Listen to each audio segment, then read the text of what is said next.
जागृत आदिवासी दलित संगठन द्वारा नेपानगर में चुनावी जागरूकता मंच का आयोजन किया गया।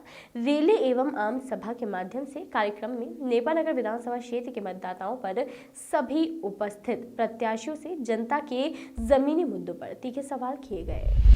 शिक्षा के निजीकरण, बढ़ती बेरोजगारी और पलायन, वन कटाई, डगमगाई स्वास्थ्य व्यवस्था, किसानों को फसलों का भाव नहीं मिलना और वन अधिकारों के पट्टे नहीं मिलने जैसे सवालों पर सभी पार्टियों और उम्मीदवारों से तीखे सवाल पूछे गए। रैली की शुरुआत नेपानगर थाने से की गई तथा शारीरिक दूरी के साथ अंबेडकर चौराहे तक स्वास्थ्य, शिक्षा, रोजगार पर नारे लगाते हुए रैली का आयोजन किया गया।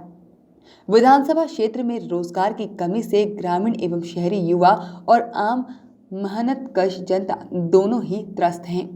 कार्यकर्ताओं द्वारा उम्मीदवारों से इस विषय में सवाल पूछा गया कि रोजगार की खोज में हमारे गांव खाली हो रहे हैं। जब रोजगार के लिए लोग महाराष्ट्र और गुजरात और वहां की सरकारों के भरोसे हैं, तो मध्य प्रदेश में चुनाव क्यों किया जा रहा है? बेरोजगार युवाओं के लिए क्या व्यवस्थाएं की जाएगी? लाखों शिक्षित बेरोजगार पर सरकारी विभागों के लाखों पद क्यों रिक्त रखे जा रहे हैं? शांताबाई के अनुसार लकड़ी तस्कर खुलेआम आराम मशीन से वन कटाई कर रहे हैं और 4 महीने से वन भूमि की बिक्री चल रही है। वन कर्मियों की मिलीभगत सामने आने के बाद भी कोई कार्यवाही नहीं हुई। दूसरी तरफ निर्दोष आदिवासियों को वन विभाग अवैध रूप से गिरफ्तार कर बंधक बनाकर मारपीट कर रहा है और कह रहा है कि जंगल क्या तुम्हारे बाप का है? कट रहा है तो कटने दो।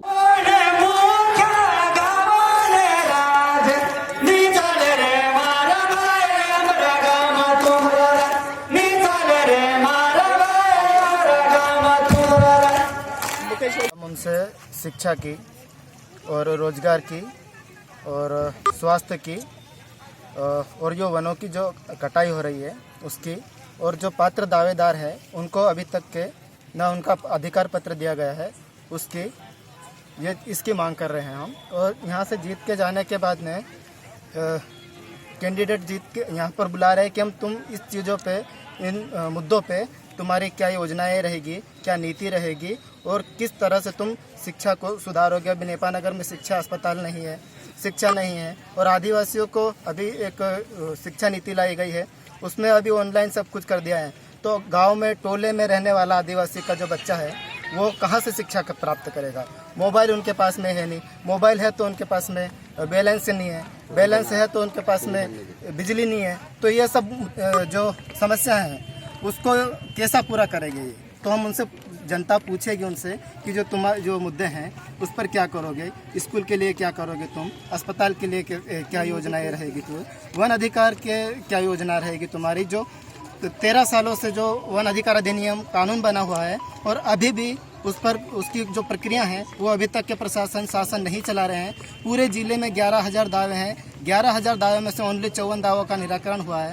तो जो बाकी बचे हुए हैं उनको तुम कैसे करोगे, क्या प्रक्रिया से करोगे कि ऐसे ही जो पहले से ही चल रहा है वैसे ही रहेगा? ये जनता पूछना चाह रही है इनसे ये चीज़। लेकिन भाई साहब, जो नई जो कटाई है, फॉरेस्ट विभाग पूरे आदिवासियों को मारता है, ठोकता है। कैलाश भाई को उनको मारा हो कि जंगल काटते हैं, जो जंगल काट रहे हैं पूरा विभाग इसमें जंगल कटवा रहा है। जहाँ भी नेपानगर में आ रही मशीन से जंगल से सागौन के बड़े बड़े पेड़ काटकर वन विभाग उसको ले जा रहा था और उसमें एक नाकेदार को निलंबित किया। बाकी उसमें इतना बड़े तादाद में अगर लकड़ी कट रही थी, जंगल कटा था, तो पूरा विभाग मिला होगा। पूरा मतलब प्रशासन इनको बेचने का पूरा काम कर रहे हैं। अभी एक 27,000 किलोमीटर जो बिगड़ा वन है करके कंपनियों को दे रहे हैं, कि जो कि लोगों का है, वहाँ पर उनका अधिकार है कि वो उनको उससे निस्तार ले सके। तो कंपनियों को दे देंगे और कंपनियां फिर उनको पूरी ताकत के पावर के साथ उन लोगों को वहाँ से हटा देगी, बेदखल कर देगी, मारेगी, कूटेगी। तो ये योजनाएं इनकी चल रही है। तो इनसे हम सवाल जवाब पूछ रहे हैं कि तुम इसका क्या करोगे? दोनों प्रत्याशियों के ओर से आपको क्या आश्वासन मिला है? दोनों आए यहाँ पर आपके सवालों का जवाब देने? हमने बुलाया है, सभी प्रत्याशियों को बुलाए हैं और सभी से हम ये अपना सवाल रखेंगे, जनता का जो भी सवाल है। क्या उनका क्या मतलब, उनकी ओर से क्या रिस्पॉन्स मिला आपको? नहीं, वो आ रहे हैं, अब आने का कहा है। अच्छा। यदि इनके द्वारा आपकी मांगों पर विचार नहीं किया जाता तो अगला स्टेप क्या होगा? चूंकि नेपानगर क्षेत्र आदिवासी बाहुल्य क्षेत्र है, यहाँ से आदिवासी व्यक्ति ही जो है यहाँ से जो अपना कैंडिडेट अपना विधायक चुनता है, तो यदि आपकी मांगों को पूरा नहीं किया गया, जबकि कई सालों से आपकी मांगे जो है जो लंबित है लेकिन आज तक पूरी नहीं हुई, तो आपका अगला स्टेप क्या होगा? ये जो मांगे हैं वो अब लोग उस पे ऊपर विचार करेंगे, उसका फिर लोग जनता जो भी निर्णय लेगी वो उसके बाद आगे होगा। क्या नाम आपका? मेरा नाम अंतराम आवासी, जागृत आदिवासी दलित संगठन। वॉइस ऑफ राइट्स के लिए बुरहानपुर से शकील खान की रिपोर्ट।